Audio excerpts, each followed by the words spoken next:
The demand from female basketball players for equal pay seems like a fair request on the surface, but there are many factors contributing to why it can't happen. Male basketball players are being paid significantly more than women. I'm going to tell you why that is and why it has to stay that way for the near future. This is a topic that could very well come up in any conversation, and it's good to be well informed on it.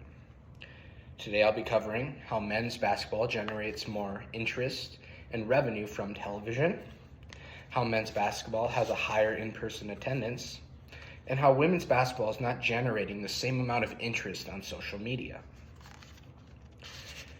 First, let's start from interest and revenue generated from television. According to an article from WSN.com, the NBA brought in $10 billion in 2022. Meanwhile, the WNBA brought in $60 million. What this means is that the WNBA didn't generate even 10% of the revenue that the NBA did.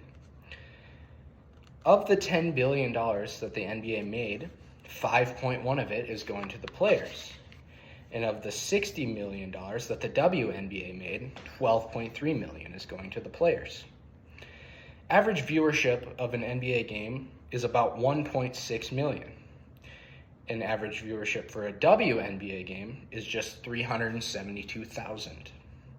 The NBA plays 1,230 regular season games, and the WNBA plays 204 regular season games. What this means is that the NBA has much more opportunity for marketing deals and to just simply make it on television for people to watch. The most viewed NBA game ever was 12.4 million, and the most viewed WNBA game ever was 1.1 million. Now the problem with that figure is that 1.1 million viewers was all the way back in 1998. The WNBA has not seen figures like that since then. Now that we covered television interest and revenue, let's move on to in-person attendance. The NBA averaged 3 times more attendance than the WNBA in 2022. The NBA averaged 17,184 people per game, and the WNBA averaged 5,679 people. The highest ever attendance for an NBA game, according to an article from CNN, was 108,713 people. Now, according to an article from Statista, the highest attendance ever for a WNBA game was just 20,674. Now, we hear these big figures and all these people, we have to wonder, what are they charging for tickets to make their money? In 2022, the average ticket price for an NBA game was $89, and the average ticket price for a WNBA game was $17.42. This figure shows us a lot about why the NBA is making so much more money. They are generating more interest, meaning they can charge more for tickets. Now that we covered in-person attendance, let's move on to interest from social media. In a day and age where social media has such an influence, we're going to look at several social media platforms and how these different leagues are being followed. According to an article from the Los Angeles Times, the largest social media platform in the world is Facebook. On Facebook, the NBA has 39 million likes, and the WNBA has just 1.1 million likes. They are both posting about 3 times a day, but the NBA is being seen and liked by so many more people. Next, we have Instagram. This is more popular with the younger generation, but is still a highly relevant platform because of the many users it has.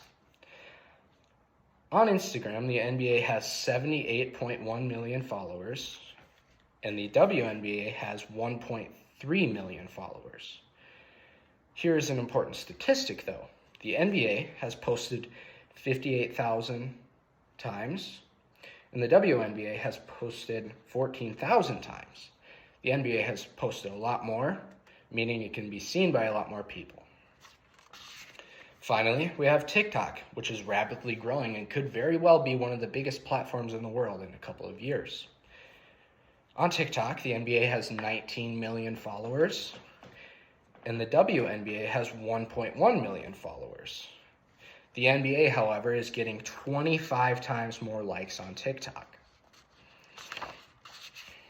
Today I covered how men's basketball is creating more interest and revenue from television, how men's basketball has a higher in-person attendance, and how social media is influencing the interest in these respective leagues. To conclude, yes, women should be paid equally, but the reality is they can't because they are not generating the same amount of revenue and interest. So, while these women fight for equal wages, I ask that you, the audience, do your part in helping to grow women's basketball, whether that be following them on social media or maybe even going to a game. This is going to help create more revenue and interest, meaning they can eventually be paid equally. Thank you.